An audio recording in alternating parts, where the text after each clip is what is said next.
Gravação iniciada, presidente.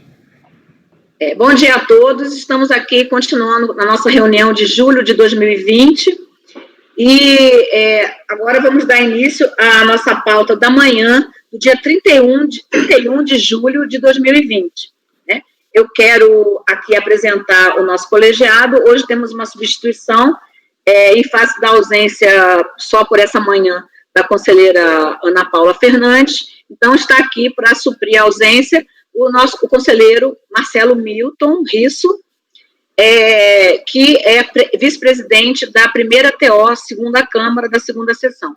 Então, agora eu vou apresentar os conselheiros, é só dizer um alô, para aqui demonstrar que estamos todos presentes. Conselheiro Mário. O microfone. Bom dia, presidente. Bom dia aos demais conselheiros. Conselheira Ana Cecília. Bom dia a todos. Conselheiro Pedro Paulo. Bom dia. Conselheiro João Vitor. Bom dia. Conselheiro Maurício. Bom dia a todos. Conselheiro Marcelo Milton, que está aqui nosso suplente convocado. Bom dia a todos. Conselheira Rita. Bom dia, pessoal. E eu, conselheira Maria Helena, que vou presidir a sessão. Bom dia. Bem, então, começando a nossa sessão agora da manhã, né, do dia 31 de julho de 2020, nós estamos no processo número 207 da pauta. É de relatoria do conselheiro Mário, e é um recurso da Fazenda Nacional, e o interessado é Adriana Scavuzzi Carneiro da Cunha. Ok, presidente, é um processo de glosa de despesas médicas, né? Logo no início eu falo aí que trata-se de notificação de lançamento decorrente da glosa de despesas com tratamento odontológico, psicoterapêutico e com plano de saúde que não foram de acordo com a fiscalização efetivamente comprovadas por ocasião do procedimento fiscal realizado junto ao contribuinte.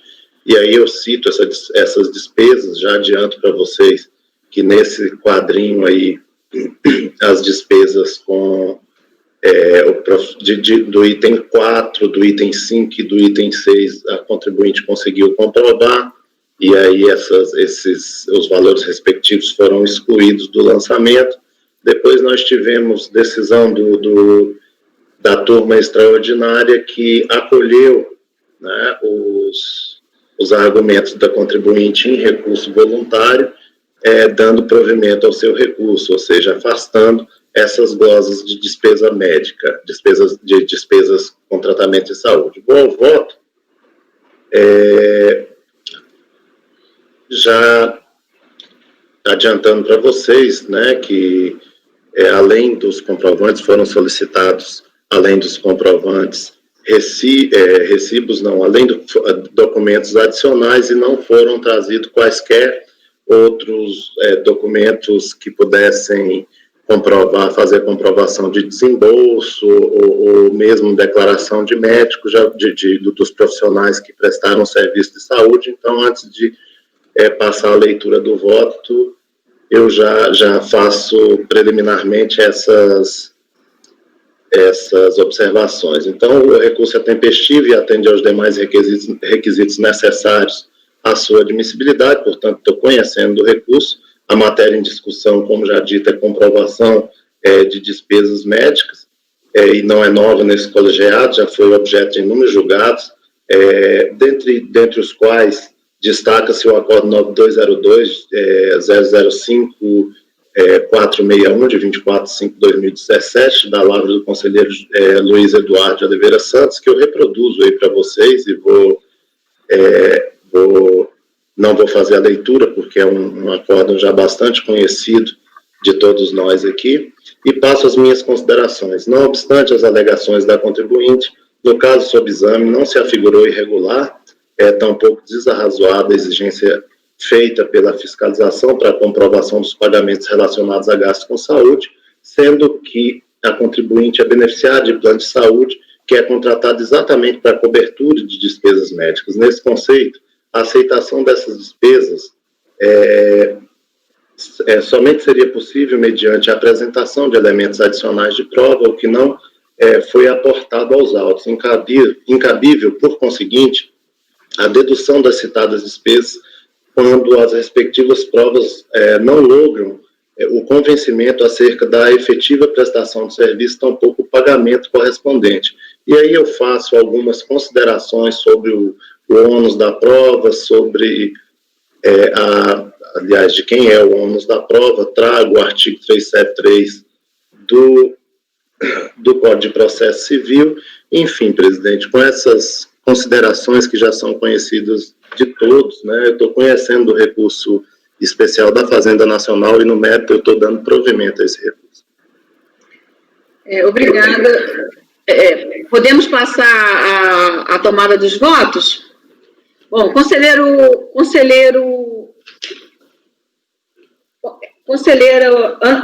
Ana Cecília.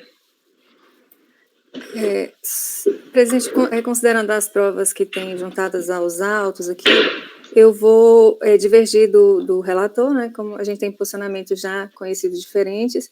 Aqui foram apresentados recibos e também tem uns documentos relativos aos gastos com o plano de saúde Unimed. Não, o plano de saúde, os itens, lá em cima tem um quadrinho que tem, salvo engano, 6 itens. Os itens 4, 5 e 6 já foram reconhecidos lá atrás, então já foram afastados. Isso aí não está nem... O plano de saúde e o dos recibos também de psicólogo... Vamberto, tá? Os dois de Vamberto. Não, esse aqui é de uma... Olha só, deixa eu ver aqui o nome dela. Você tem recibos da Tereza Cristina, do Antônio. Os Isso, recibos eles contam. Aí, os recibos existem. Aí, essa parte desses outros recibos aqui, não foi dado provimento ainda, não é isso? Não, as despesas de 1 a 3, não, são elas que estão em discussão aqui, de 1 a 3 do quadrinho que eu coloco lá em cima, no voto. Deixa eu só conferir nesse quadrinho aqui, porque eu achei que não tivesse sido dado, não. Abaixo, logo depois do quadrinho, tem esse esclarecimento. Tá, Antônio, Tereza, Cristina... Uhum. É Antônio, Tereza e Maria Salete. São os 3 que... Tá. Esse aqui, Tereza e Cristina, então já foi. Não, todos esses aqui que eu tinha olhado é justamente essa Tereza.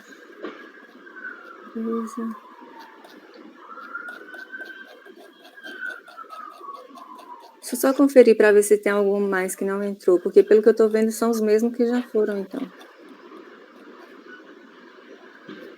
A Adriana também foi? Adriana? Não, só as 3 últimas despesas. Então. O que está em julgamento é as despesas, pelo que eu entendi, de Antônio Henrique Santos Duarte, Tereza Cristina de Siqueira e Maria de Salete Musa Rangel Falcão, é isso? É exatamente isso. Está em julgamento, só isso. Essas 3 despesas. Esses outros eu não estou vendo. Você encontrou, Rita, os recibos desses outros? Tem um recibo aqui de uma... Antônio, recibo tem, viu? Antônio Duarte, existe recibo. Tem até um recibo aqui de uma outra profissional que não foi... Sandra, que não foi cobrado. Os recibos, eles existem. Antônio Henrique Duarte, Tereza Cristina, é que só tem recibo. Isso, o que a autuada não trouxe foi qualquer esclarecimento adicional além dos recibos. Eu sei, assim, eu trouxe essa informação lá em cima porque eu sei que isso é importante para a discussão aqui no colegiado. Então é isso, tem o recibo e não foram trazidos documentos adicionais. Eu sei que a Rita aceita a declaração, eu sei que alguns outros membros do colegiado acham que os recibos são suficientes, por isso que eu trouxe todas essas informações. Tá, ok. Então eu vou divergir porque eu aceito esses recibos, tá? Ok. Então a conselheira abre a divergência, negando provimento ao recurso. Conselheiro Pedro Paulo. Voto com o relator, presidente. Conselheiro João Vitor. Estou só examinando aqui, só um minuto. Pois não. Porque tem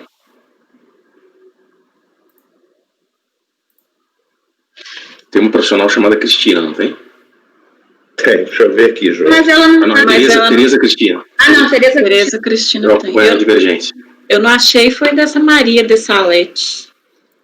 Ô, Rita, eu não sei onde está agora, acho que eu não citei as páginas dos recibos aí, mas pelo que nós temos no acórdão de recurso voluntário, tem recibo de todo mundo aí. Tá bom, então isso já passou.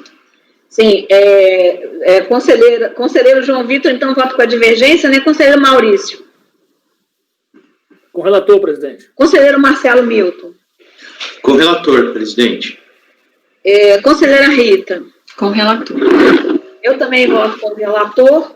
Então, no 207, por unanimidade de votos, conhecer do recurso e no mérito, por maioria de votos, dar-lhe provimento.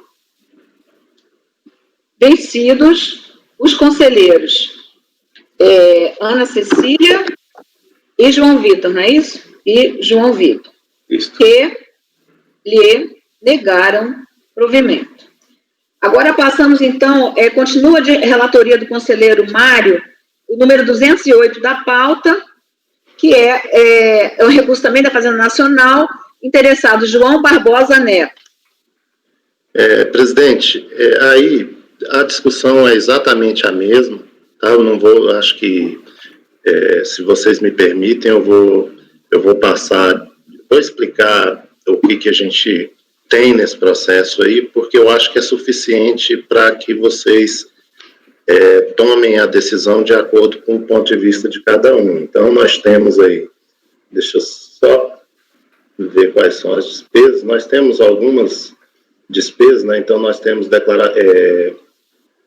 declaração de plano de saúde, foram glosadas apenas pessoas assistidas que não... Já estou lá em algumas observações que eu estou fazendo no voto, que obviamente não vão ficar no voto, só esclarecendo para vocês, tá? Então, nós tínhamos despesas com plano de saúde, essas despesas, elas foram glosadas em parte, né? Foram mantidas somente as despesas do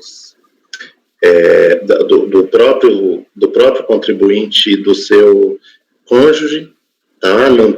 Aí tinham pessoas que não eram dependentes, essas despesas foram glosadas, mas isso não está em discussão. A única coisa que está em discussão aqui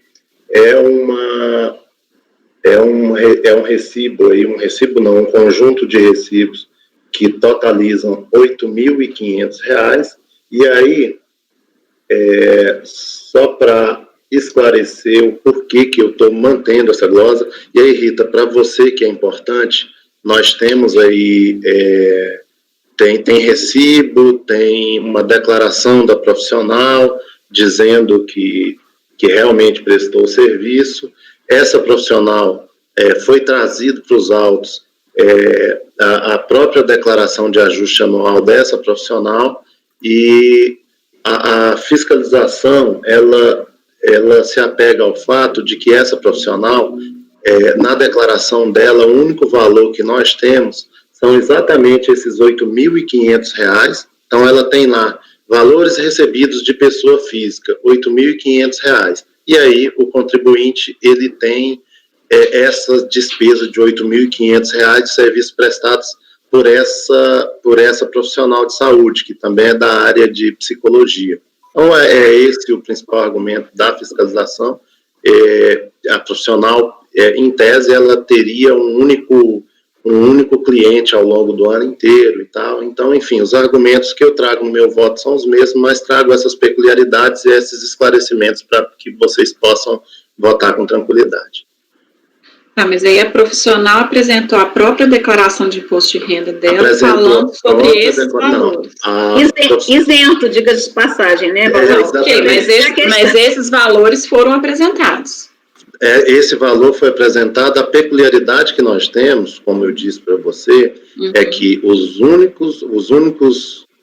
único valor que a profissional trouxe na sua declaração de imposto de renda equivale exatamente àquilo que o contribuinte diz que foram serviços prestados para ele. Então, é uma profissional que teve somente um cliente ao longo do ano inteiro. E tem uma declaração posterior dela aqui também, né? Tá. Poderia dizer o nome por favor, conselheiro Mário, dessa profissional? Presidente, Delfina Antônio Carvalho. Delfino Antônio Barbosa. Certo. Então, presidente, com base nisso, eu estou também acolhendo os argumentos da Fazenda Nacional e estou votando pelo restabelecimento da glosa. Bem,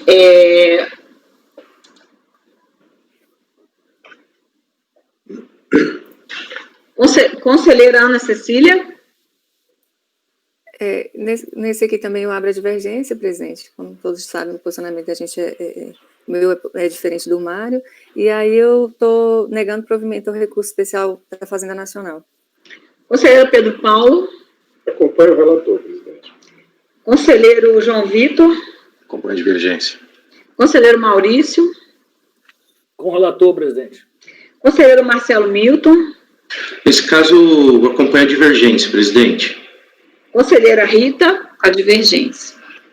Bem, eu acompanho o relator e essa questão do... Já tivemos até outros processos com essa mesma uma situação assim, em que inclusive, tivemos um processo que se declarava, os recibos eram muito maiores e se declarava exatamente o valor que era isento, certo? E aí nem precisou isso, porque esse recibo todo ele foi isento. Então, para mim, é justamente o que, assim, contrariamente do que poderia ser uma prova, só explicando meu voto, contrariamente ao que poderia ser uma prova de que realmente a pessoa prestou o serviço, para mim, é a prova exatamente de que põe em dúvida essa prestação, porque a pessoa só teve um recibo, só prestou aquele serviço o ano inteiro, quer dizer, o único cliente. E um valor que realmente não tem ônus nenhum para a pessoa declarar,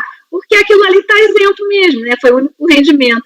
Então, assim, parece-me, assim, aí na nossa convicção, a gente tem aqui que olhar as provas, né? Olhar a situação fática e formar a nossa convicção. Então, minha convicção aqui é que eu não consigo referendar esse serviço, a menos que comprovasse aí, de alguma maneira, o recebimento do valor, o contribuinte comprovando o pagamento. Então, assim, essa questão me parece-me muito vamos dizer assim, essa comprovação formal, mas que não prejudica ninguém, porque é um valor isento, mas está claro ali que só foi essa pessoa, quer dizer, né, nem houve nenhuma explicação em relação a isso, né, essa pessoa não atendeu só porque... Que situação é essa que um profissional só tem um grande... E o valor está abaixo do limite de isenção. Então, eu não consigo formar minha convicção aí no sentido de que isso teria validade real, né? Assim, não só formal, mas material. Então, eu voto com o relator. E aí, eu acho que deu, então, o empate, não é isso? Sim. O empate. Então, aqui vamos registrar, por unanimidade de votos, conhecer do recurso e, no mérito, em face do empate no julgamento,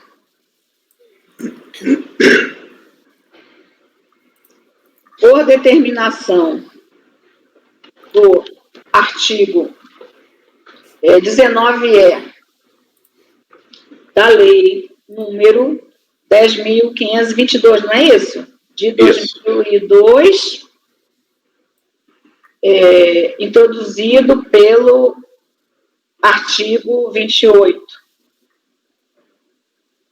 da lei número 13.988 de 2020, negar provimento ao recurso.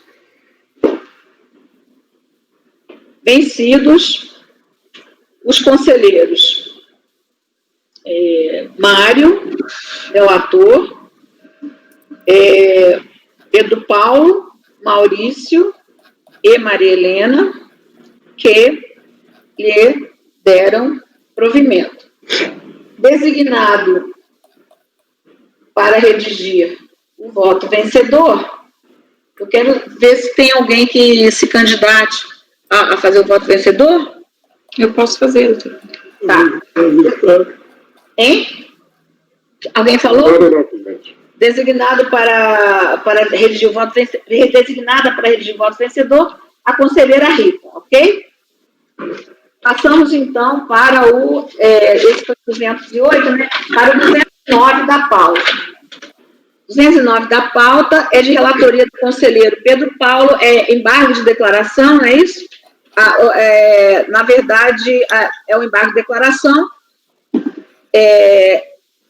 A contribuinte, a interessada é Márcia Sayuri Murão Fernandes. Presidente, como dito, são embargos de declaração da unidade de origem, né, unidade de liquidação da execução do acórdão. Eu aqui, na verdade, eu fui o redator designado, né, não era o relator, mas como a relatora era a Patrícia, conselheira Patrícia, o processo, então, foi distribuído para mim.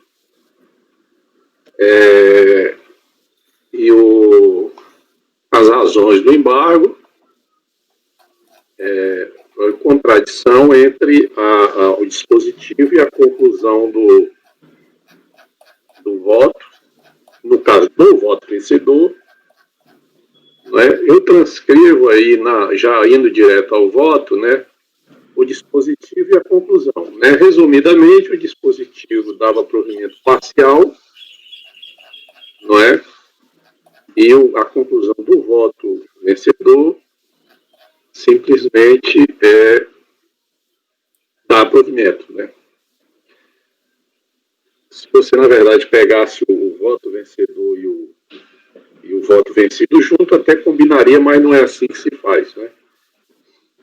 Então, eu estou acolhendo os embargos simplesmente para fazer essa correção, não é? E aí estou colocando a conclusão do voto exatamente igual está no dispositivo, dando provimento parcial. Passei isso, presidente. Microfone, doutor. Ele às vezes fecha, eu não fechei conscientemente, devo ter batido aqui. Às vezes eu confundo os teclados. Bom, foi isso mesmo, então, né, que se decidiu, né? Porque como eu fiz o voto... Ah, perfeito. Você fez para uma verdade, coisa... Né? Quando eu fiz o voto vencedor, eu só vi a parte que eu estava divergente, mas, na verdade, deveria ter contemplado para maior clareza a parte que não houve divergência, que esse valor de R$3.000 aí. Esse provimento estava no voto da conselheira, né? Que tinha... Se olhar no dispositivo, né, a divergência que houve foi só quanto a parte que eu fiz o voto vencedor. Né? Perfeito. Agora, se fosse o resultado, se a gente não corrige, teria que ter aí você, por exemplo, vencido tendo negado, não é isso? Não é isso? Mas, enfim, na verdade, eu só estou alterando a conclusão do voto. Tendo negado ou não negado o provimento. Certo? Certo. Na verdade, isso aí deveria ter sido detectado na revisão, mas não foi, paciência. Eu detectei e avisei 2 vezes. Eu não sei depois o que aconteceu, que não fizeram. Vejam aí que eu disse isso mais 2 vezes. Vejam aí na nota, não sei se vocês enxergam a nota. Aí, ó, 2 vezes eu botei, Diego, esse processo passou pelo crivo do CEPOS, porém a conclusão do voto não bate com o resultado. Aí, depois, de novo, Diego, reitero, aí eu acho que aí deu prazo, não teria mais como alterar, era ainda para fazer embargo, né, se fosse o caso, ou enfim, falar de alguma maneira, de sinalizar. Eu fiz 2 notas aí, uma dia 13 de agosto, a outra dia 7 de setembro. Mas aí acabou indo, e a unidade acabou... Você estava trabalhando? Como? Ela estava trabalhando no dia 7 de setembro, isso é a falta de patriotismo. Tá bom. Mas, enfim, eu não sei como é que no final acabou saindo o processo. Eu acho que acabou, pode ser que eu não tenha visto na hora, acabou vindo e eu iria fazer uma terceira nota, ligar para a pessoa, sei lá. No dia, eu não me lembro exatamente o que eu fazia ontem, presidente. No dia 7 de setembro do ano passado, então. Tá certo. Mas é isso. Estou acolhendo os embargos sem efeito infringente, porque no caso é só para fazer essa correção.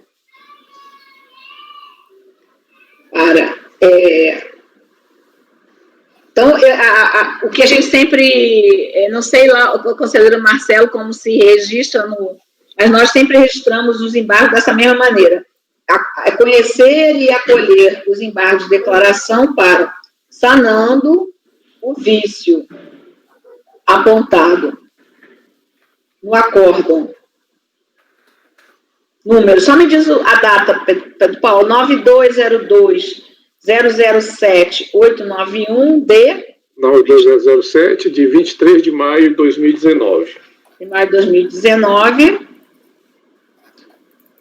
sem efeitos infringentes. Alterar a conclusão. Alterar a conclusão do voto vencedor para adaptá-lo ao dispositivo, né? ao registro do resultado da decisão, para ficar bem claro. Tá certo? Para o que você falou, Pedro Paulo? Melhor. Para adaptá-lo ao dispositivo. Ao dispositivo. Tá. Ao dispositivo do julgado. Certo. Que aí porque realmente, ficando assim, teria que registrar que você deu provimento integral, né? Ao da Fazenda aqui, não foi registro. Não foi, ficou porque você concordou com os 3 mil. Na verdade, a divergência foi só parcial, né? Mas só que eu erradamente... Então, aqui, viu, deixando claro que isso é embargo, essa decisão já foi tomada, ele não tem efeitos infringentes, a gente aqui só está, o voto dos conselheiros é no sentido de conhecer e acolher para fazer essa alteração, certo? É isso que os votos são para isso, não para já alterar o mérito lá, porque isso já se sacramentou, que deu provimento parcial para admitir essa despesa, do jeito que ficou ali, né? Deixa eu ver aqui. Mas o próprio dispositivo deixa claro. Isso, exatamente. O provimento parcial vencido, a conselheira que negava o provimento. Que negava o provimento, certo. Conselheiro Mário. Eu acompanho o relator, presidente. Conselheira Ana Cecília. Acompanho. Conselheiro João Vitor. Acompanho. Conselheiro Maurício. Acompanho, presidente. Conselheiro Marcelo. Acompanho. Conselheira Rita. Acompanho. Eu também acompanho. Então, por unanimidade de votos, conhecer e acolher os embargos para sanando o vício apontado no acórdão 9202007891, de 23 de 5 de 2019, sem efeitos infringentes, alterar a conclusão do voto vencedor para adaptá-lo ao dispositivo do julgado. Aí você já disse no seu voto, né, de jeitinho, no seu voto. Já, eu reproduzo o dispositivo na conclusão do voto. Porque já é o resultado do julgado mesmo, não está sendo alterado, por isso que é bom deixar assim, que aí era só no voto. Bom, vamos agora para o número 211 da pauta. Também 210, presidente. 210. Desculpe, tinha mesmo 210, eu passei direto. O processo número 210 da pauta é de relatoria da conselheira Ana Cecília, e o recorrente é o contribuinte Rubem Eleomar Parrilha Albarracim. Aqui a matéria que subiu para a rediscussão é justamente a mesma que a gente estava discutindo, é o critério de comprovação das despesas médicas.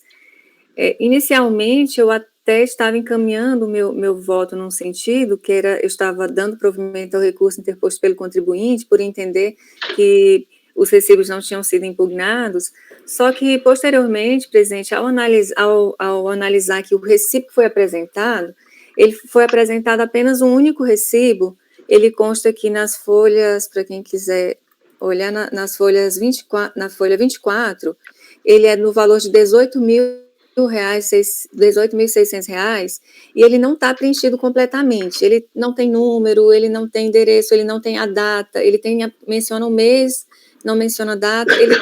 Ele tem uma fragilidade que aí eu já não vou poder considerar nem essa apresentação desse recibo.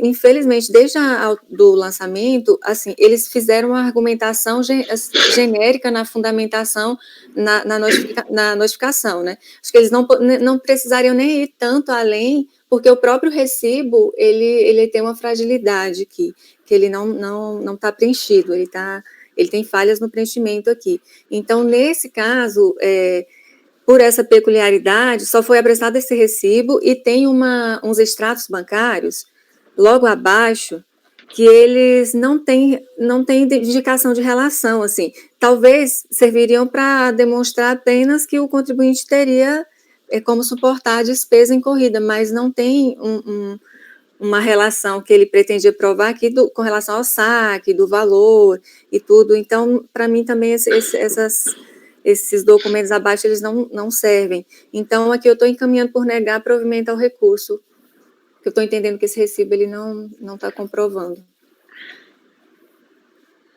Sim.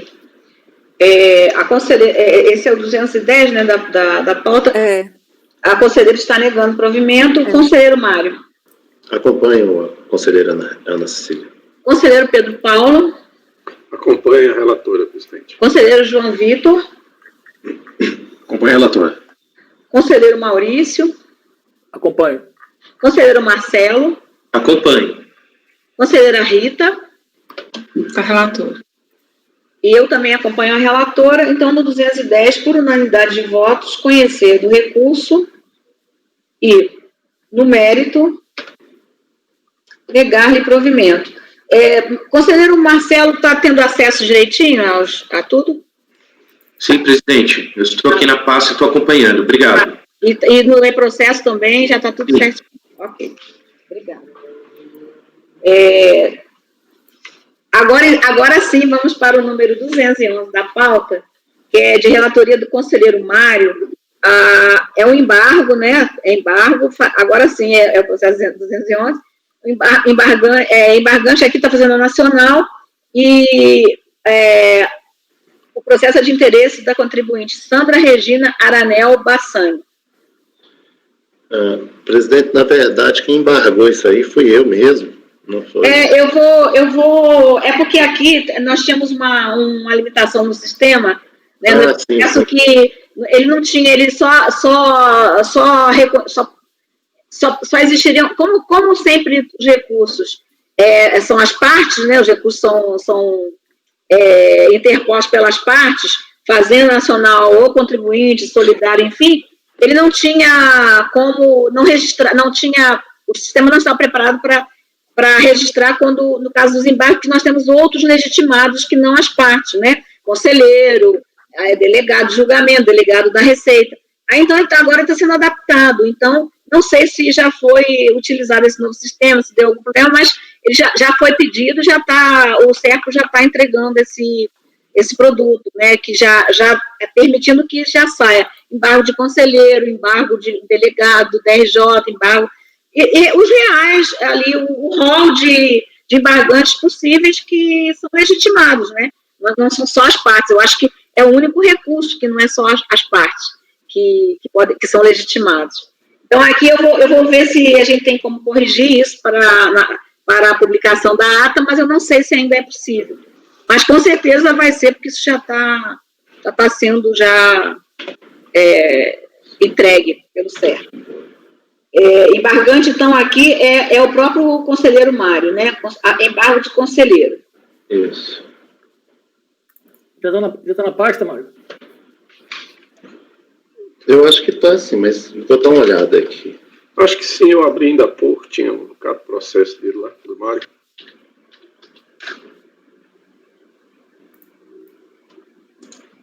João Barbosa, não. Tá só até o 208. Tá, faltaram 211 e 215, que minha lista esse mês estava tão grande que eu não alcancei aqui. É mesmo, tá lá mesmo. Pronto, vamos lá.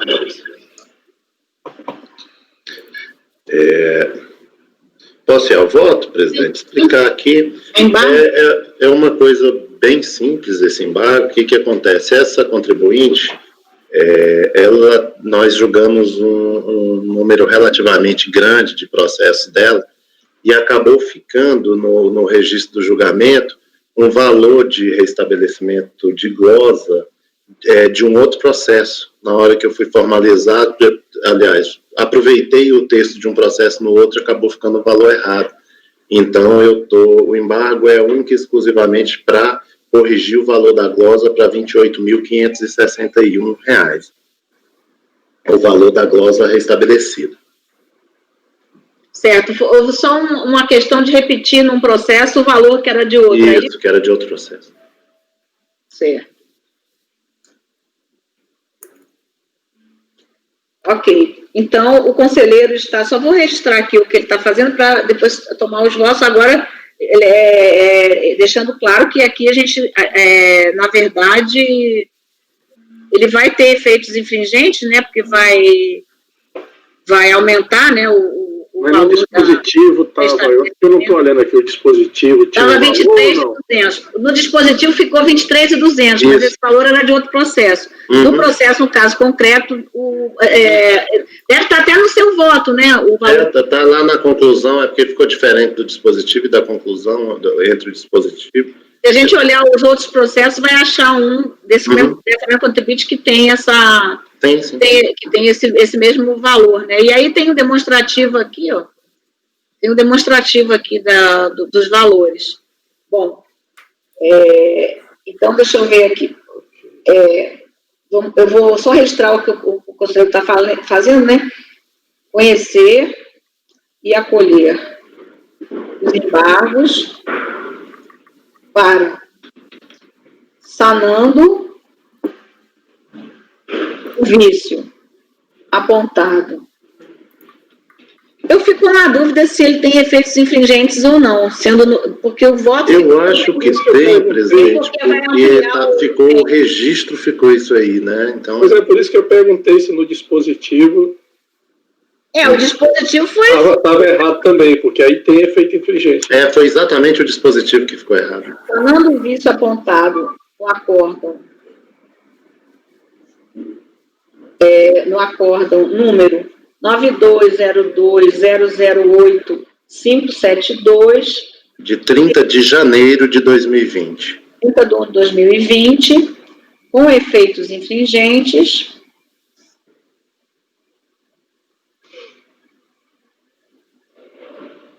alterar o valor das glosas restabelecidas, vou botar assim, para... Fica certo, sim? Uhum. Aí é 28. Qual é, hein, Mário? 28. Eu vou olhar aqui no seu voto. Não, eu vejo que é 28.561. Para 28.561. Certo? Eu creio que não precisa aqui eu colocar de novo outro dispositivo, né? Não, acho que não. Não sei o que o pessoal acha. Mas acolher os embargos com efeitos infringentes, alterar o valor das glosas restabelecidas, valor total, né? O valor total das glosas restabelecidas para 28.561. E o voto também foi alterado? Não. O voto está... Conforme constou do voto do relator, não é isso? Uhum. Certo. Conselheira Ana Cecília. Eu vou acompanhar. Conselheiro Pedro Paulo. Acompanho o relator, presidente. Conselheiro João Vitor. Acompanho o relator. Conselheiro Maurício. Acompanho o relator. Conselheiro Marcelo. Acompanho. Conselheira Rita. Acompanho. Eu também acompanho. Então, no 211, por unanimidade de votos, conhecer e acolher os embargos declaratórios para sanando o vício apontado no acórdão número 9202008572, de 30/1/2020, com efeitos infringentes, alterar o valor total das glosas estabelecidas para 28.561, conforme constou do voto do relator, certo? Que o voto ficou correto. Agora, então, vamos para o número 212 da pauta, de relatoria da conselheira Ana Cecília, o recurso da Fazenda Nacional, contribuinte Albino Alves Pereira.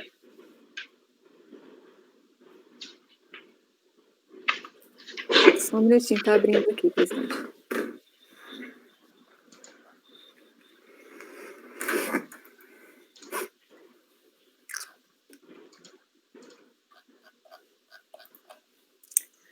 Que a matéria que subiu para a discussão é a questão relativa à incidência do imposto de renda sobre verba recebida a título de estabilidade acidentária em acordo judicial. Aduz a Procuradoria da Fazenda Nacional, em síntese, que trata o presente de reclassificação para rendimentos tributáveis pela fiscalização de rendimentos declarados como isentos e não tributáveis pelo contribuinte, na declaração de 2004, no calendário de 2003, referidos rendimentos são oriundos de acordo judicial do processo número tal, homologado pelo Tribunal Regional do Trabalho, sob a rubrica indenização pela estabilidade acidentária. Não são todas as indenizações que são isentas, mas apenas aquelas para as quais a lei expressamente indica tal benefício. Para que a tributação ocorra, não importa se o contrato, acordo ou decisão judicial indique que se trata de indenização. O nome indenização não tem relevância isencional pretendida. Para determinadas indenizações serem isentas a que existir expressa determinação legal, visto que a matéria de isenção, em matéria de isenção, a aplicação da lei conforme a Lei 5.172, o CTN deve ser feita de maneira literal, entre outros argumentos que eu abaixo transcrevo. Aí que eu estou conhecendo do recurso, foi intimada a contribuinte, mas não apresentou contrarrazões. Eu estou conhecendo o recurso, pois se encontra tempestivo e presente os demais requisitos de admissibilidade. Conforme narrada essa matéria, a matéria posta é a questão dessa incidência sobre a verba recebida em decorrência de estabilidade acidentária, acordo judicial. Sustenta recorrente em síntese que para as determinadas indenizações serem isentas deve existir expressa determinação legal, como eu já mencionei antes. E aí aqui eu coloco os demais argumentos, que eu já li anteriormente. Não obstante os argumentos expostos, entendo pela manutenção da decisão recorrida por seus próprios fundamentos, pois meu posicionamento converge com os fundamentos do acórdão ACO, inclusive eu utilizo trechos que abaixo transcrevo. Conforme o termo de verificação, foram omitidos na tributação os valores recebidos de pessoas jurídicas referentes a rendimentos recebidos acumuladamente. Aí aqui tem o número do processo, decorrente do Tribunal Regional Federal, Regional do Trabalho da 28ª Região, indenização pela estabilidade acidentária. Aí aqui consta trecho do lançamento. Deixa eu ver aqui onde ele chega na fundamentação.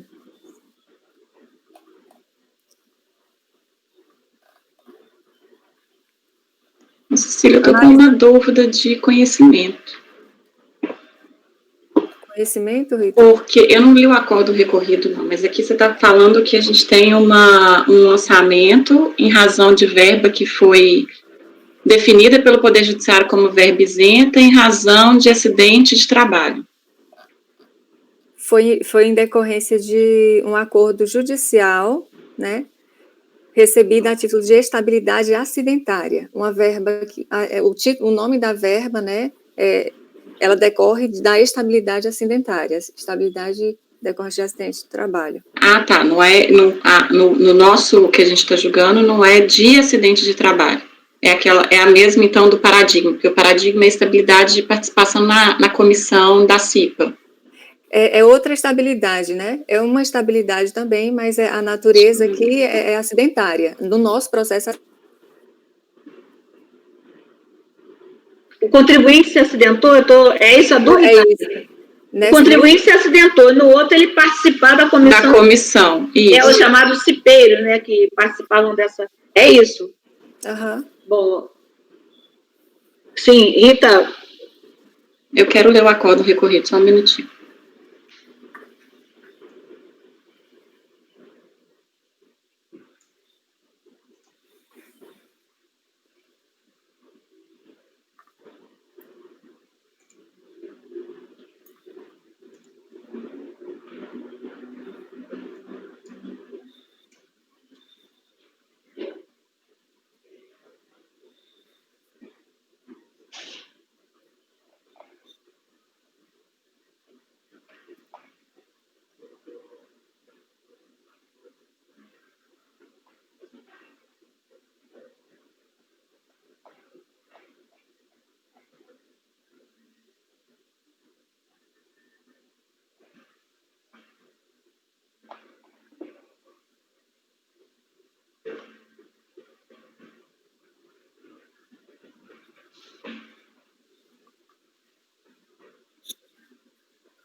Não sei, parece-me que no acórdão recorrido está se discutindo assim, se existiria ou não alguma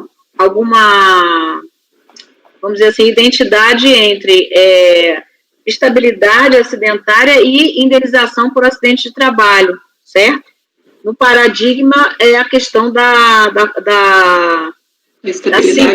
estabilidade sindical por um membro do sindicato que participa da CIPA, não é isso? Porque pelo que eu estou entendendo do acordo recorrido, embora ele tenha ele fala de estabilidade em razão de acidente de trabalho, ele fala que, na verdade, isso não descaracteriza que a indenização que ele está recebendo é pelo acidente, e não em razão da estabilidade. A legislação é outra, inclusive, né, porque está discutindo, inclusive, a legislação do acidente de trabalho, não é isso? Da indenização por acidente de trabalho. Por acidente. Que não é a mesma do que está se discutindo lá no paradigma, creio eu. Não é?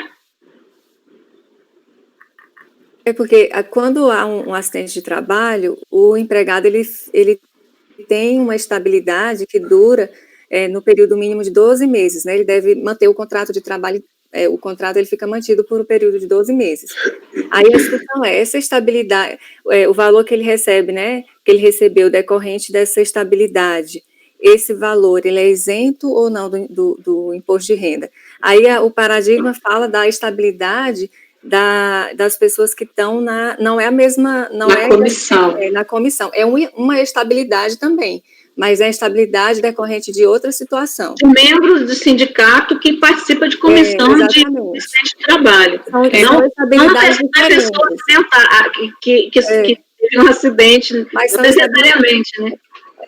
Quando eu vi isso, eu fui para o caminho mais geral, assim, é uma estabilidade, as duas estão tratando de estabilidade. Agora, se o colegiado entender que, por ser estabilidade, uma de uma natureza que é relativa ao acidente de trabalho e a outra da questão sindical, a gente resolve entender que, por não conhecer, eu não tenho problema em alterar para não conhecer. Mas, inicialmente, eu tinha analisado de uma forma geral. As duas, o paradigma e o recorrido tratam de estabilidade, de um modo geral. Uma, especificamente, acidente, e a outra, questão sindical.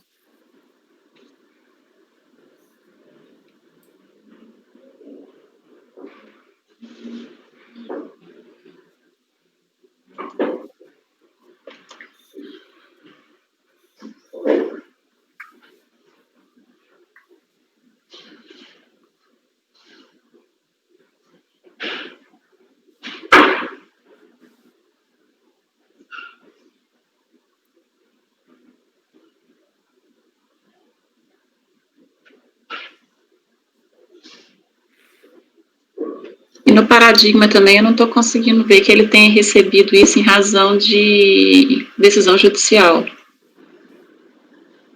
Porque, assim, pelo que eu li do acordo, pelo que eu li do acordo recorrido, para a decisão foi relevante o fato de se tratar de indenização recebida em ação judicial e em razão do contribuinte ter sofrido acidente de trabalho. E aí ele fala, olha, essa verba, ainda que a legislação possa chamar isso de indenização por estabilidade, na verdade, isso é uma indenização em razão do acidente.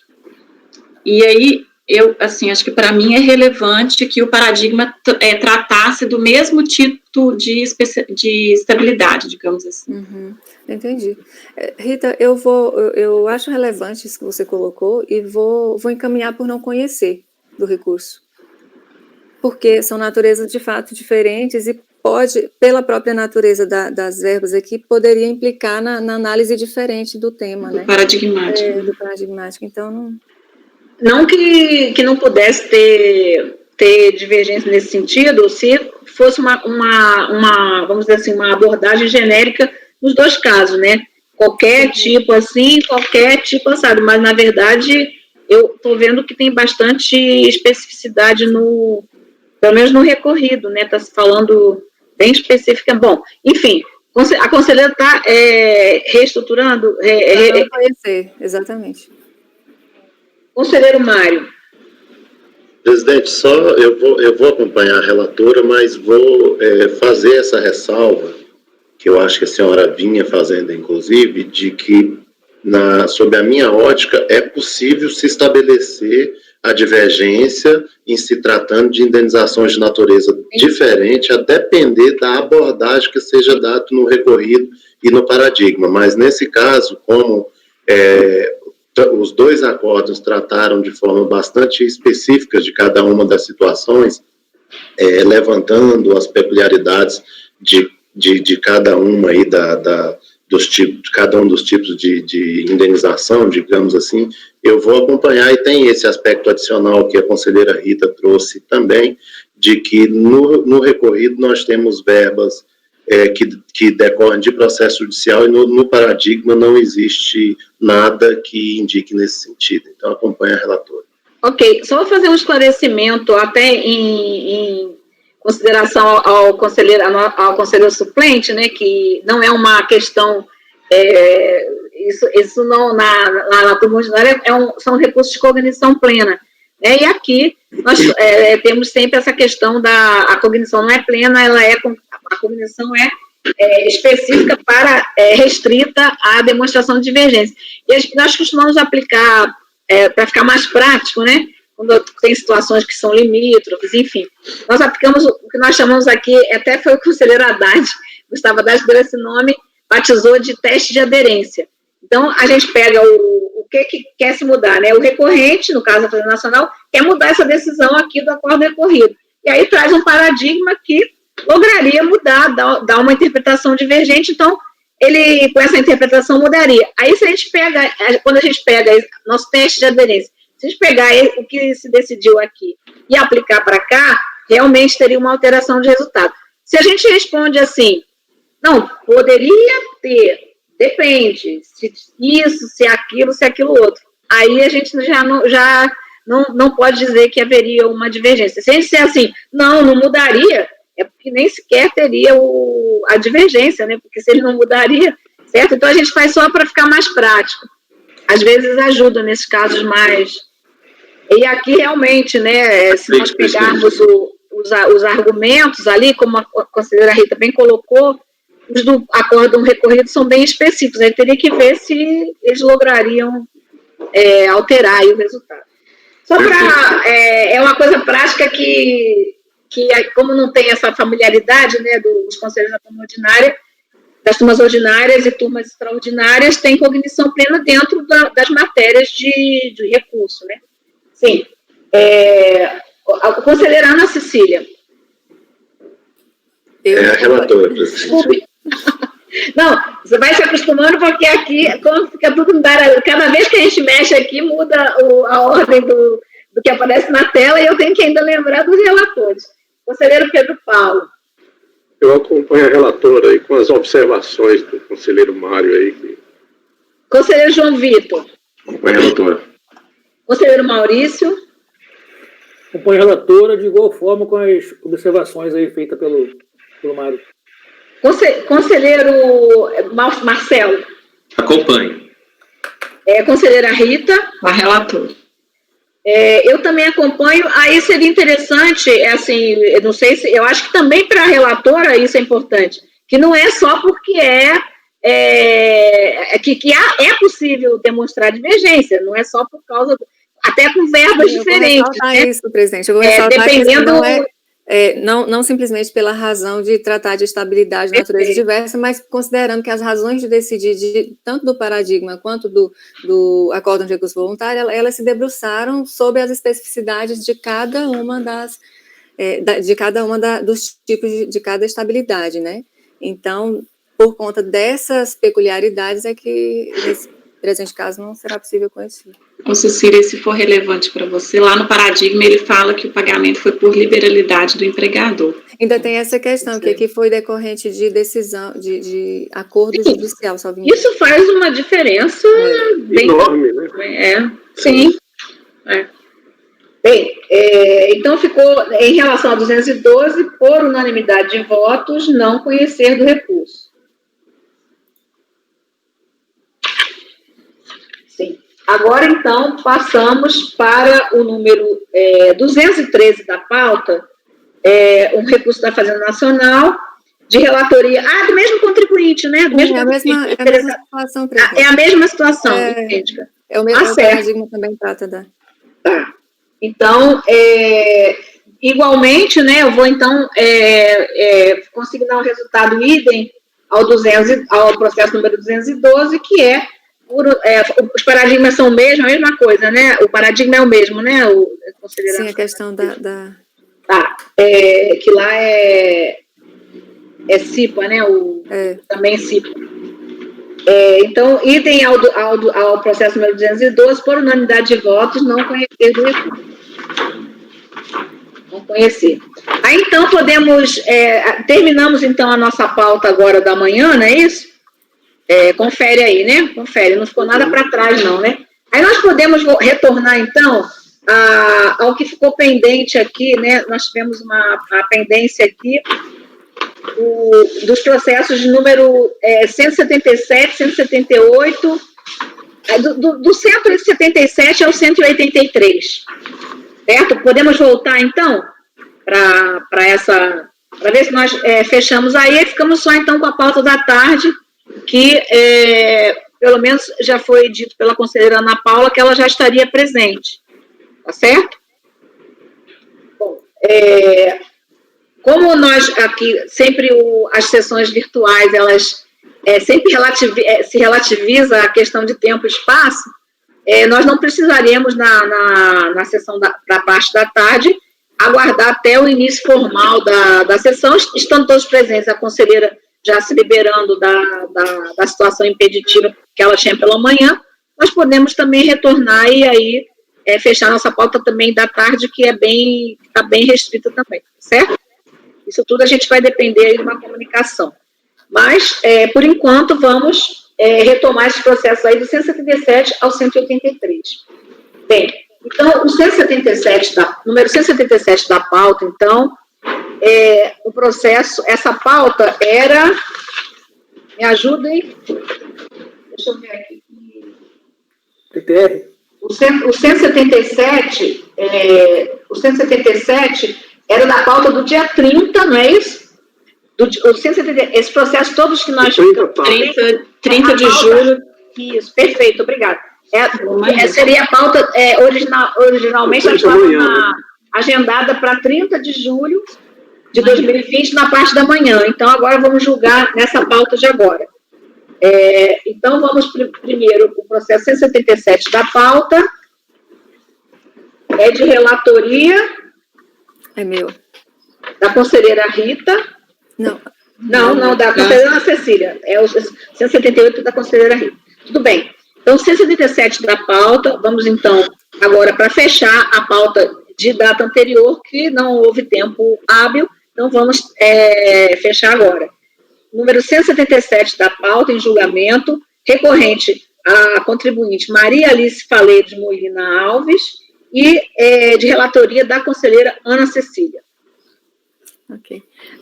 Aqui a matéria que subiu para rediscussão é a questão relativa à exigência de ADA para comprovação de área de reserva legal e a tempestividade para apresentação do ADA da apresentação do ADA para efeito de isenção das áreas de preservação permanente e de reserva legal.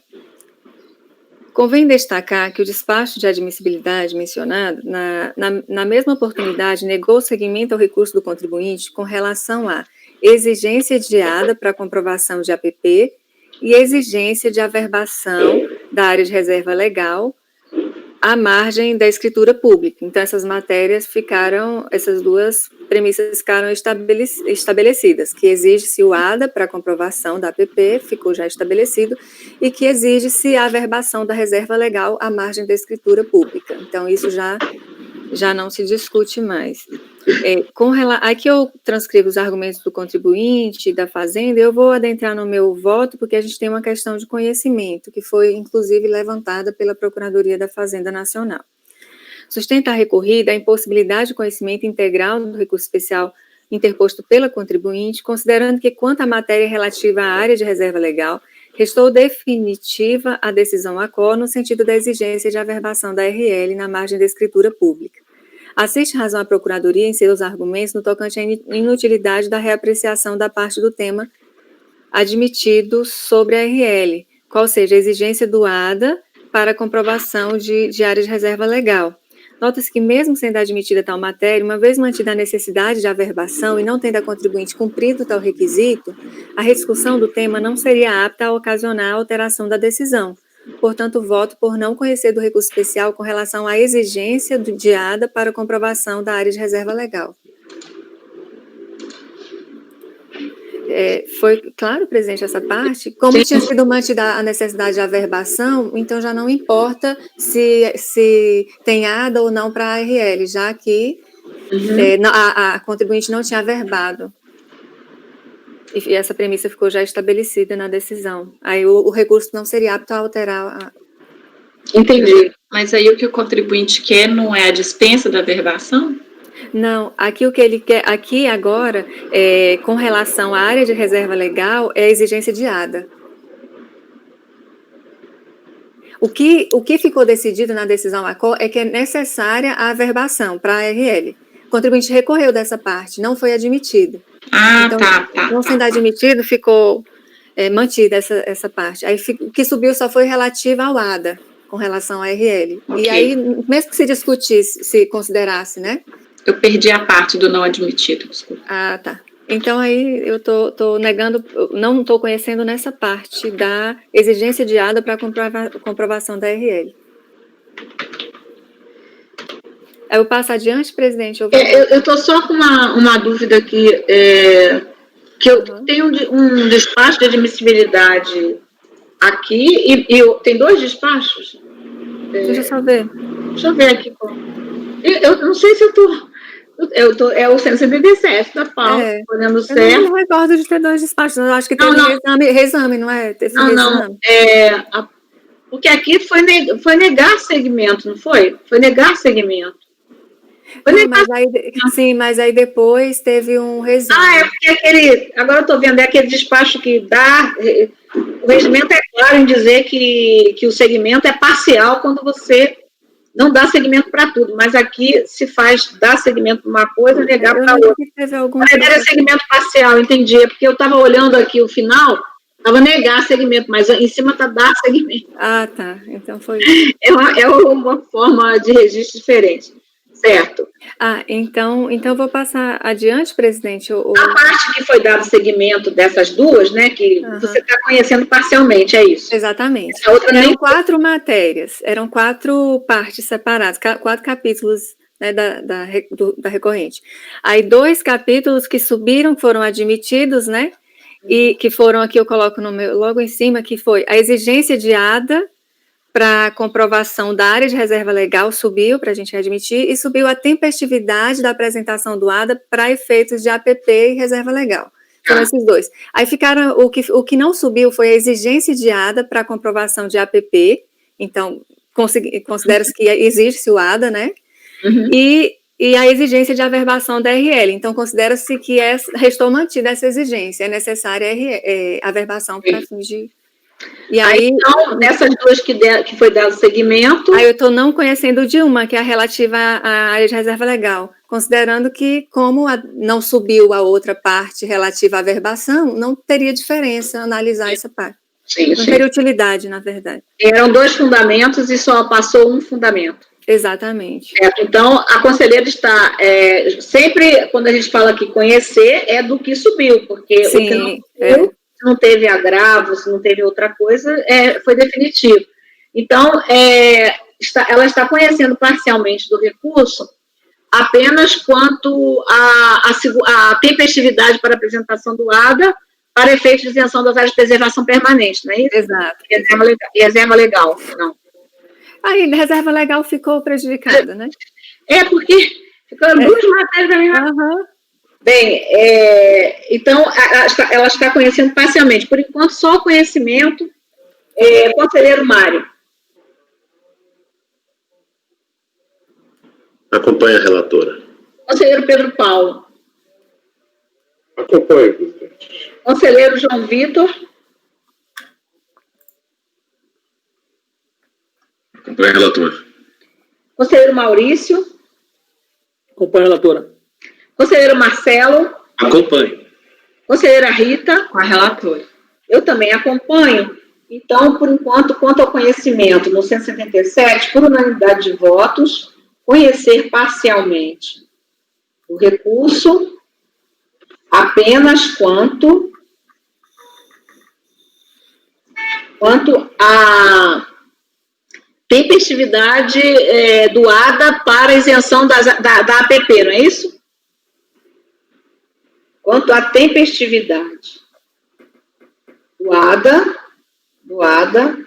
para comprovação,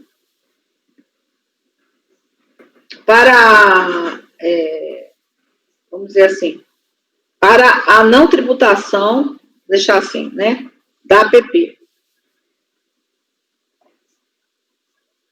APP a gente fala área de preservação permanente, viu, Marcelo? Você já deve conhecer essa. Depois no resultado a gente põe bonitinho, área de preservação permanente, entre parênteses, mas é só para a gente aqui ser mais. Sim, isso foi unânime. Agora, no mérito, já vou colocar assim, no mérito, na parte conhecida. Tá, e aí agora, então, a conselheira vai colocar o posicionamento dela e vamos tomar os votos.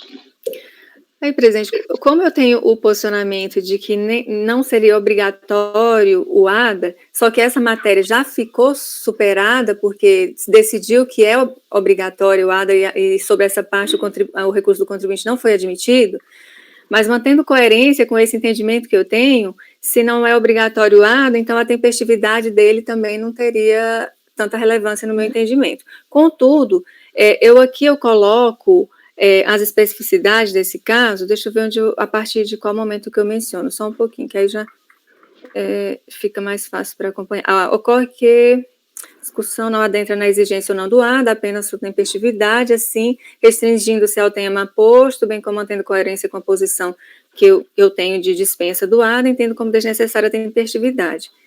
Então, ainda que apresentado intempestivamente, serviria para comprovar. Só que, considerando a posição atual de parte do colegiado, destaco que, no caso da recorrente, houve tanto a entrega do ADA em 2007, portanto, antes do início da fiscalização, como a apresentação do laudo técnico ambiental comprovando a existência em 2004. Das áreas preservacionistas em debate, conforme considerado pela própria decisão recorrida no item da documentação apresentada. Lá na decisão recorrida tem esse tópico que eu transcrevi aqui. E aí, aqui abaixo está o trecho, né, que eu copiei da decisão recorrida, que estabeleceu essa premissa aqui de que foi apresentada antes da ação fiscal, né? Aí, nesse contexto, só que teve um detalhe aqui, nesse contexto sustenta recorrente que a alteração ou correção, porque teve alteração e correção promovida no protocolo do segundo ADA, que foi apresentado antes, e depois teve uma correção do segundo ADA, essa correção, deixa eu ver, a exigência da apresentação para fins de comprovação das áreas beneficiadas, com o primeiro protocolo, a recorrente já cumpriu a recorrente alega, né, que com o primeiro protocolo ela já cumpriu o dever de informar o IBAMA a existência em sua propriedade das áreas de preservação. Aí, nesse aspecto aqui, eu não me lembro da gente ter discutido, porque teve a apresentação do primeiro ADA que foi anterior. Salvo engano, a correção já não foi anterior à ação fiscal. Aí eu não sei como o colegiado tem entendido nesse caso aqui. Tem que ver qual é a área. Uhum. A área que a gente vai Porque considerar. ela alterou, aí teria que, se for considerar só a anterior à ação fiscal, é diferente. Deixa eu só verificar aqui, abrir aqui para ver se eu encontro esse ADA, rapidinho.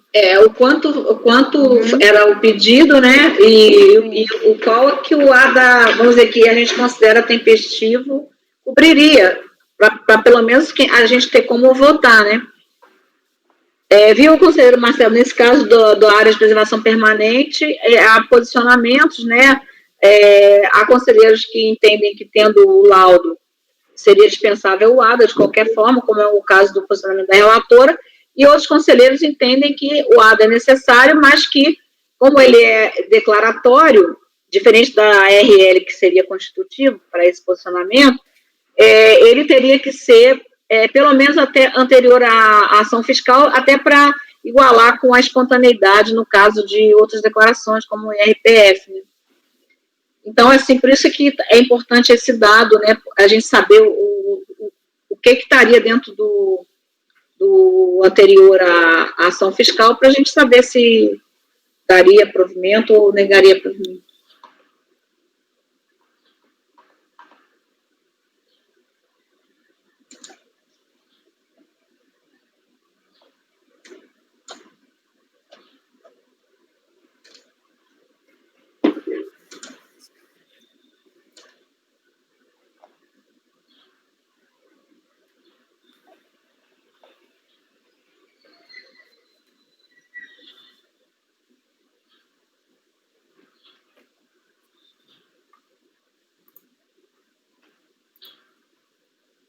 Tem uma das folhas 81, que é o de 2008. Esse aqui foi posterior, né? Sim. Que aí tem uma APP de 5,39.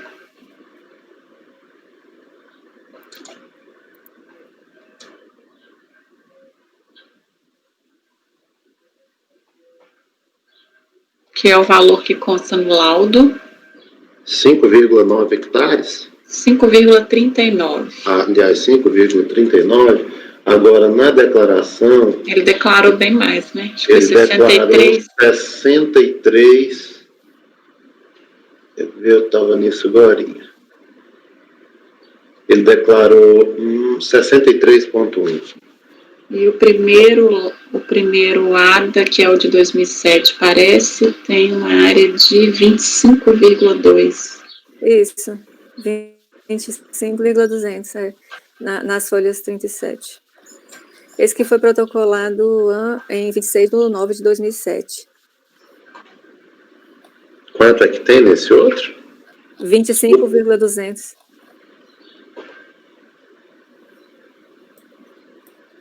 E o laudo dá quanto, Ana Cília? O laudo está aqui embaixo. Eu saí da página, só um pouquinho.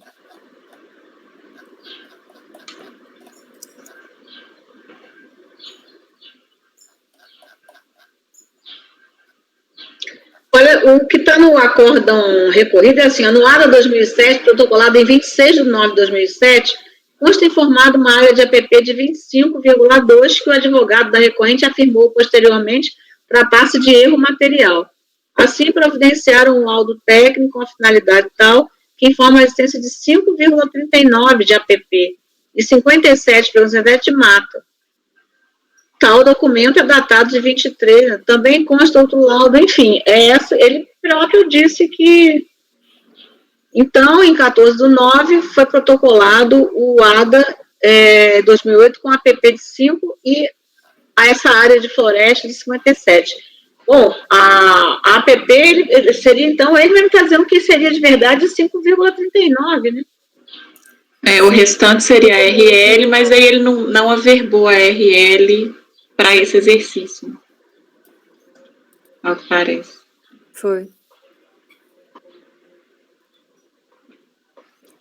Esse laudo está nas folhas, Mário, 30, e aí ele fala 5,39. Eu estou olhando o laudo aqui.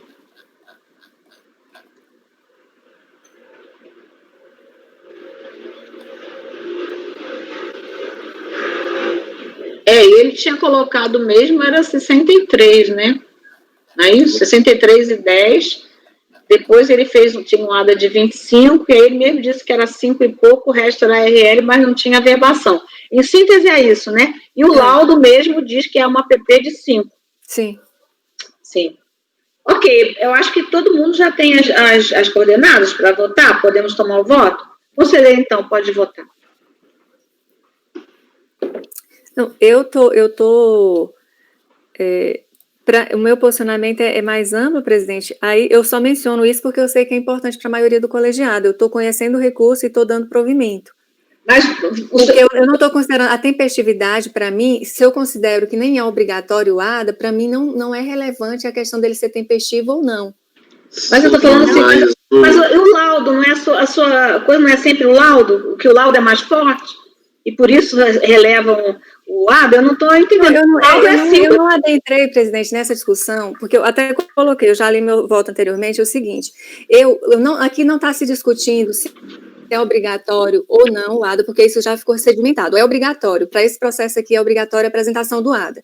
Aí, como suplanta o meu entendimento, em coerência com o que eu entendo que não é obrigatório. Por consequência, se ele nem é obrigatório, não importa se ele é tempestivo ou não. Se ele foi apresentado antes ou depois da ação fiscal, ele foi apresentado. Então, houve uma correção. Eu estou acolhendo o pedido do contribuinte com base no que ele pediu, que foi o quê? Um ADA que foi apresentado, foi apresentado o primeiro ADA, depois um segundo ADA, que, de acordo com o próprio laudo que foi apresentado, eu vejo que tem fundamento a correção que foi realizada e eu estou dando provimento ao recurso. Para admitir o quê? Para admitir o quê? Qual é a área? Só para eu entender o raciocínio. Qual é a área? A área do ADA corrigido. Como? A área que consta na correção realizada pelo contribuinte. O primeiro ADA que ele apresentou tinha um valor. E ele corrigiu esse valor. E eu estou considerando a correção que foi realizada.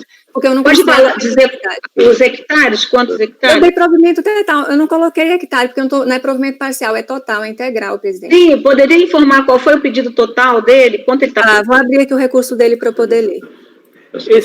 E aí eu estou confusa realmente, porque se uma hora é o ADA, outra hora é o laudo. O laudo é 5 e pouco. O ADA, ele mesmo está dizendo que está errado, que o resto era... Mas eu estou confusa para saber qual é o pedido dele. Eu estou atendendo o pedido que ele fez aqui. Eu vou ler aqui. Esse ADA corrigido foi após a ação fiscal, o início? Reconhecidas as divergências. Sim, eu acho... O ADA tempestivo era maior um pouco, né? Depois ele mesmo diz que não era isso, era 2... O laudo é 2,5, é 2 e alguma coisa. Porque aqui é o seguinte, nós temos, porque... só para fazer, ele está pedindo para aplicar, eu estou aqui com o recurso aberto, ele está pedindo para aplicar o que ele tem no laudo. O que tem no laudo são 5,39, né? 5,39, que é exatamente aquilo que tem no primeiro ato declaratório ambiental.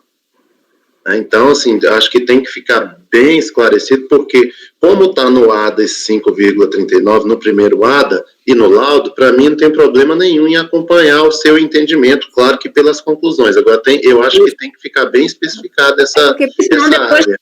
Por isso a minha preocupação, conselheiro. Mário, olha só, eu vou ler o pedido aqui do contribuinte no recurso dele.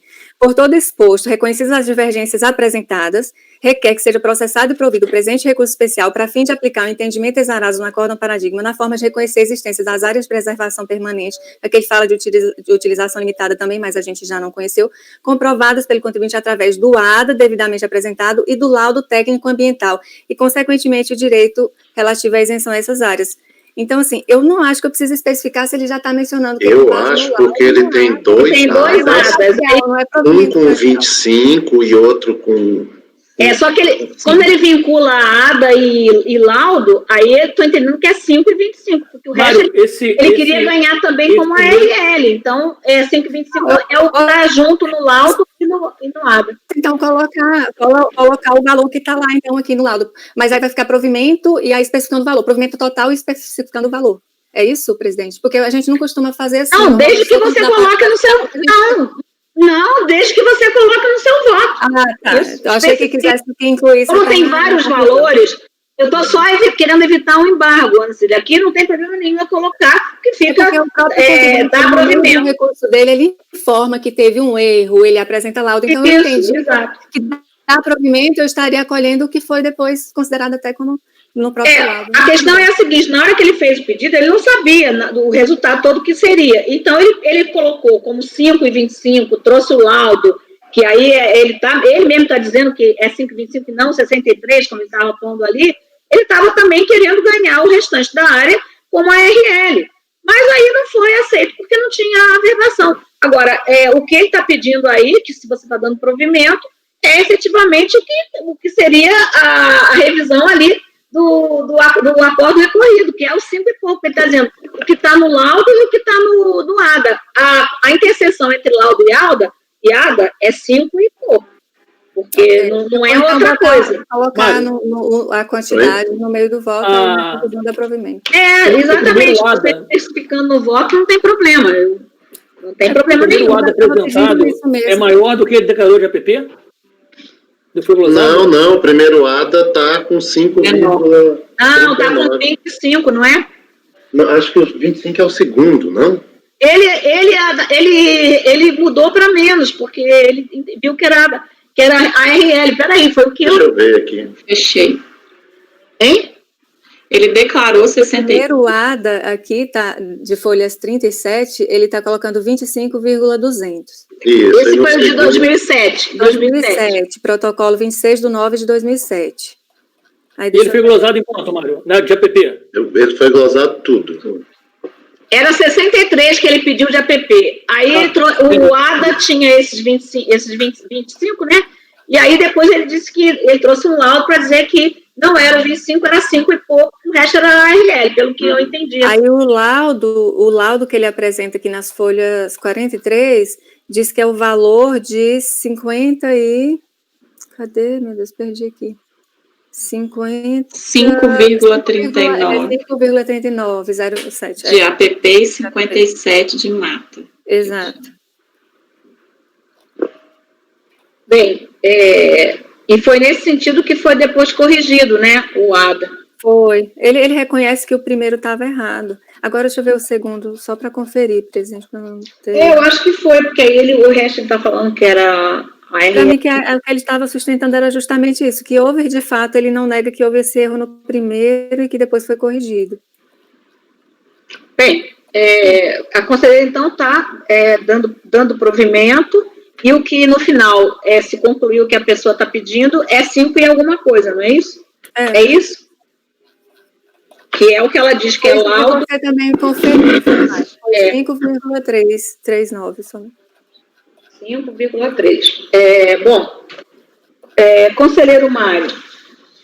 Presidente, acompanho a relatora pelas conclusões, porque os argumentos, os fundamentos, eles são diferentes daquilo que é o meu entendimento. Conselheiro Pedro Paulo. Eu acompanho também, aí, nesse caso, pelas conclusões. Aí eu espero que vá depois expressar essas conclusões no voto, se for maioria, né? Conselheiro João Vitor. Acompanho a relatora. Conselheiro Maurício. Pelas conclusões. Conselheiro Marcelo. Pelas conclusões também, presidente. E conselheira Rita. Eu também acompanho a relatora. Acho que vou acompanhar pelas conclusões, não, porque vão ser outras conclusões, então acompanho. Eu acompanho a relatora pelas conclusões também. Bom, então, no mérito, na parte conhecida, por unanimidade de votos, dar provimento ao recurso A conselheira lembra bem que nós não temos o costume de colocar quando é dar provimento, mas aí tem que ficar bem claro no voto que o provimento é para essa, mesmo quando não tem dúvida nenhuma dessa confusão de valores, é sempre, eu pelo menos ponho nos meus votos, eu vejo sempre que as pessoas põem porque depois a autoridade fica sem, que às vezes já deu alguma coisa da RJ, enfim, aí a gente sempre coloca ali o valor que a gente está dando, tá? Eu estou colocando 5,3907, tá, pessoal? Está de acordo com o que está escrito lá, se alguém quiser conferir antes de... Sim. Perfeito. Aí, então, votaram pelas conclusões. Os conselheiros. Foi Mário, né? Mário. Depois foi... Pedro Paulo, Maurício. Pedro Paulo, Maurício. Marcelo e Maria Helena.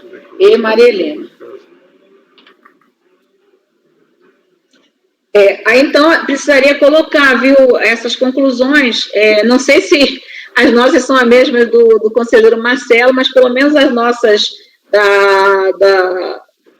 Mário, eu, Pedro Paulo e Maurício, é porque nós aceitamos até a data do fato gerador, né, a data de iniciação fiscal, no caso da APP, e aí, no meu caso, eu estou falando minhas conclusões, não sei se no sentido de que o próprio contribuinte está dizendo que houve o erro, né? Fungibilidade, nós nunca negamos, né?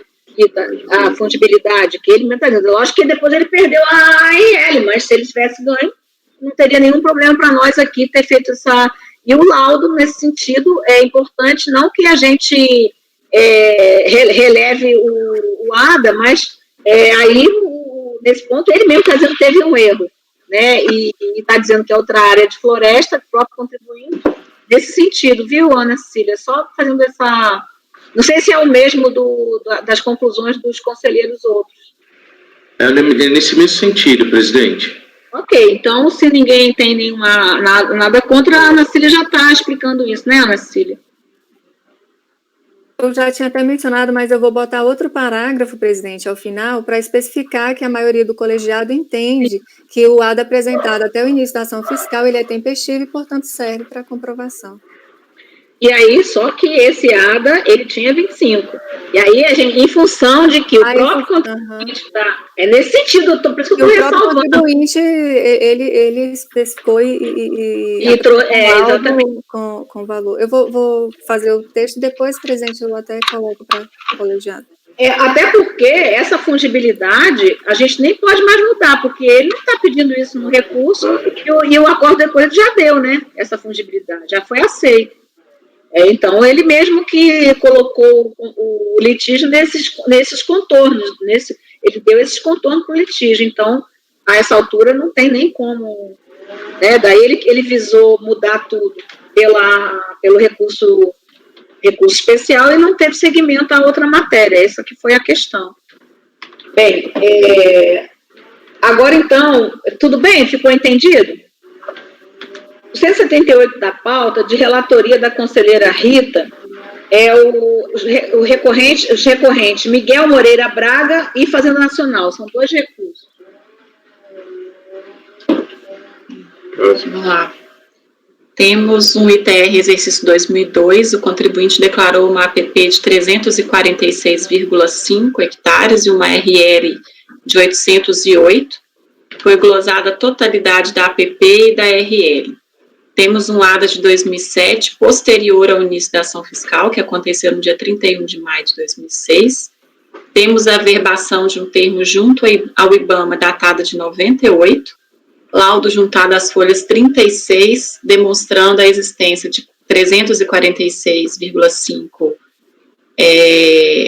hectares de área de preservação permanente e 627,14 área de reserva legal. A DRJ manteve o lançamento, o acórdão recorrido, ele acolheu parcialmente as razões do recurso voluntário para reconhecer a área de reserva legal de 627 hectares, em razão da averbação anterior ao fato gerador, e definiu também a exclusão da multa de ofício, uma vez que o lançamento foi lavrado contra o espólio.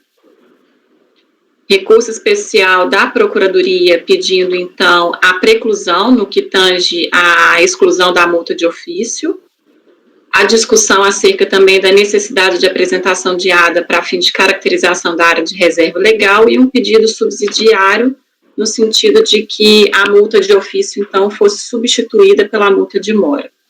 Recurso especial do contribuinte também para discutir a necessidade de ADA para caracterização da área de preservação permanente. Já vou passar ao voto. Considerando a relação de causa e efeito, eu inicio o julgamento pelo recurso do contribuinte. Conforme exposto no relatório, o recurso do contribuinte devolve para esse colegiado a discussão acerca da necessidade de apresentação do ADA para fim de caracterização da área de preservação permanente, que foi devidamente comprovada por meio de laudo técnico idôneo. Foram aceitos como paradigma os acórdãos de final 015 e 725. Em sede de contrarrazões, a Fazenda Nacional pugna pelo não conhecimento do recurso, primeiro pela ausência de cotejo analítico e segundo pela ausência de similitude fática entre os acórdãos paradigmas e recorrido, pois no caso concreto o ADA foi apresentado em data posterior ao início da ação fiscal. Entretanto, da análise da peça recursal e das decisões apontadas pelo contribuinte, especificamente do acórdão 9202.002.015, deve o recurso ser conhecido. Inicialmente, destaque o conceito de cotejamento analítico já é discussão superada neste colegiado, tendo sido firmado o entendimento no sentido de que o recurso deve apresentar elementos suficientes que comprovem a alegada divergência, sendo desnecessária a realização de comparativo ponto a ponto entre o acórdão recorrido e paradigma. No caso, ao contrário do alegado em sede de contrarrazões, houve o correto cotejo dos entendimentos antagônicos, consta do recurso, conforme se extrai dos paradigmas colecionados, existindo documentação hábil e idônea como existem no caso presente, há de se reconhecer como isento do ITR a área declarada como sendo de APP. A documentação contida nos autos, laudos técnicos, ADA e imagem de satélite comprova a verdade material estampada na DITR apresentada para o exercício de 2002, fecho aspas. Quanto à ausência de similitude fática entre os acórdãos, defende a recorrida que, ao contrário do acórdão recorrida, onde o ADA foi apresentado após o início da ação fiscal, nos casos paradigmáticos, o ato declaratório foi apresentado em data anterior, situação que levaria à relevação da intempestividade. De fato, no acórdão de final 725, expressamente enfrenta essa especificidade. Entretanto, no caso do acórdão de final 015, tal ponto não está claro. Embora haja citação do relator do acórdão no sentido de ter ocorrido a apresentação intempestiva do ADA, não há nos autos referência acerca do momento em que se iniciou a ação fiscal. E aí eu transcrevo para os senhores parte do acórdão. Então, nesse sentido, diante da dúvida e ainda diante das afirmações feitas pelo acórdão paradigma de final 015, no sentido de que se deve buscar a verdade material, podendo o ADA ser substituído por outros elementos de provas capazes de comprovar a existência da área de preservação permanente, eu estou entendendo pela similitude fática entre os lançamentos e, portanto, estou conhecendo do recurso. Aí eu gostaria que os senhores dessem uma olhada, então, nessa parte do voto que eu transcrevi, para ver se os senhores concordam comigo com relação a esse conhecimento, porque eu não consegui compreender do voto do acórdão paradigma qual foi a data do início da ação fiscal. E, ao contrário do primeiro paradigma, onde o contribuinte, onde o relator expressamente afirma que isso aconteceu em data posterior ao início da ação fiscal, esse outro paradigma não tem essa característica. Ele fala de intempestividade, mas não fixa data.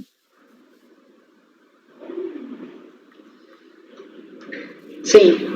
Então, a conselheira Rita está ultrapassando aí, né, esse posicionamento em contrarrazões, né, que a Fazenda está trazendo, não é isso? Correto. Bem, vamos então para... Está conhecendo, então, totalmente o recurso do contribuinte. Conselheiro Mário. Eu vou conhecer também, presidente. Conselheiro Pedro Paulo. Acompanho, presidente. Desculpa, conselheira Ana Cecília. Desculpe. Eu acompanho, presidente, tem problema. Conselheiro Pedro Paulo, agora sim. Acompanho. Conselheiro João Vitor. Acompanho. Conselheiro Maurício. Acompanho. Conselheiro Marcelo. Acompanho. eu também acompanho, então, em relação ao conhecimento do recurso especial do contribuinte, por unanimidade de votos, conhecer do recurso. Aí, então, vamos... O mérito do recurso do contribuinte, então, é a necessidade de apresentação do ADA para fim de caracterização da APP. Os senhores já sabem o meu posicionamento, eu entendo que o ADA, ele não é elemento essencial, então, independente da data dele ter sido apresentado, ou ainda que ele não tenha sido apresentado, havendo nos autos a comprovação da existência da área, eu reconheço essa APP. Então, no caso, eu estou dando provimento ao recurso do contribuinte para reconhecer uma APP de 346,5 hectares em razão do laudo técnico juntado às folhas 36 a 49, laudo esse emitido por profissional competente. Conselheiro Mário. Eu abro a divergência, presidente, para negar provimento ao recurso especial do contribuinte. Conselheira Ana Cecília. Eu acompanho a relatora. Conselheiro Pedro Paulo. Com a divergência, presidente. Conselheiro João Vitor. Acompanha a relatora. Conselheiro Maurício. Com divergência. Conselheiro Marcelo. Com a relatora, presidente. Foi a conselheira Rita. Eu acompanho a divergência. Então, aí deu então empate no julgamento. Então, no mérito, empate no julgamento, por determinação do artigo 19E da lei número 10.522, não é isso? De 2002, introduzido pela lei número 13.988 de 2020, dar provimento ao recurso. Agora, então, passamos para o recurso da Fazenda, não é isso? Da PGR. Conforme exposto no relatório, o recurso da Fazenda devolve para este colegiado a discussão acerca de 3 pontos. Apreciação de ofício de matéria que não foi objeto de impugnação nem de recurso voluntário para reclusão, obrigatoriedade de apresentação tempestiva do ADA para reconhecimento de ARL e pedido subsidiário de substituição da multa de ofício pela multa de mora, ao invés da exclusão da multa de ofício. Iniciamos a análise pela divergência acerca da suposta violação ao decreto 7235, haja visto o entendimento da recorrente, no sentido de ter ocorrido a apreciação de ofício de tema não suscitado pelo contribuinte. Qual foi o tema, hein, conselheira Rita? O acórdão recorrido concluiu pela ilegalidade da exigência de multa de ofício em lançamento formalizado contra o espólio. Entendeu o colegiado que a responsabilidade do espólio não admite a imposição de multas punitivas. Para a Fazenda Nacional, em momento algum, o contribuinte se insurgiu contra a multa aplicada. Tal debate não foi trazido pelas peças de impugnação ou mesmo no recurso voluntário. É sabido que o direito não exercido oportunamente não poderá ser invocado posteriormente pela parte ou mesmo apreciado de ofício pela instância recursal. Em algumas ocasiões, até me manifestei pela aplicação da Lei 9784, admitindo, com base na busca da verdade material, que as partes apresentassem alegações e documentos até a proclamação da decisão final do processo administrativo. Ocorre que, embora ainda concorde com a aplicação da 9784, entendo que o referido artigo deve ser interpretado conjuntamente com o artigo 60 do mesmo diploma legal, onde fala da questão de pedido de reexame. O fato do dispositivo trazer a expressão pedido de reexame me leva ao entendimento que somente pode ser objeto de recurso matéria que tenha sido expressamente analisada pela decisão, então, recorrida. Caso não fosse essa a intenção, o legislador teria aplicado o vocábulo de significado mais amplo. Eu cito aí para os senhores, os doutrinadores Marcos Vinícius e Maria Tereza, também o professor Paulo de Barros, para falar, então, da preclusão, né, e aí também os ensinamentos da professora Fabiana Del Padre. Cito também a questão da possibilidade de acontecer a impugnação implícita do dispositivo, da matéria, né, em sede de impugnação e recurso voluntário, E aí, então, apreciando o caso concreto, no caso concreto, como destacado pela recorrente, de fato, o contribuinte não se insurgiu sobre a exigência da multa. Toda a linha de defesa se preocupou em comprovar o cumprimento dos requisitos formais para a caracterização das áreas não tributáveis para fins de exigência do ITR. Destaco que a decisão recorrida excluiu a totalidade da multa de ofício aplicada, e não apenas aquela correspondente à parte exonerada, o que poderia levar ao fundamento de que acessório segue o principal. Nessa hipótese, até poderíamos entender pelo questionamento implícito da matéria. Entretanto, a fundamentação do voto foi pela ilegalidade da exigência de multa punitiva nas hipóteses de lançamentos lavrados contra o espólio. Percebemos que se trata de fundamentação específica, nunca ventilada pelo contribuinte.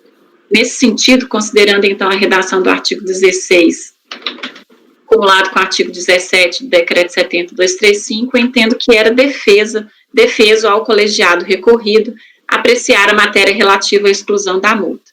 Assim, quanto a este ponto, eu estou dando provimento ao recurso para restabelecer a multa de ofício na proporção do crédito tributário que se tornar definitivamente constituído, entendimento que torna prejudicada a análise da terceira divergência admitida do pedido subsidiário de substituição da multa de ofício pela multa de mora.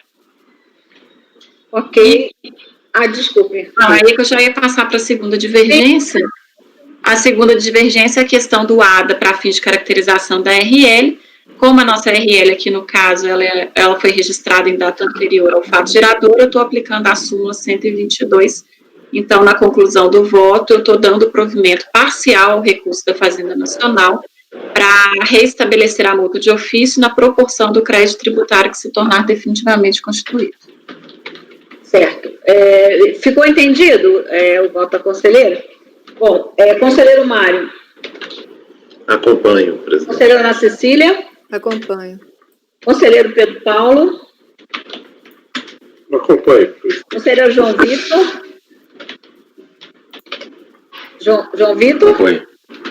Conselheiro Maurício. Acompanho, presidente. Conselheiro Marcelo.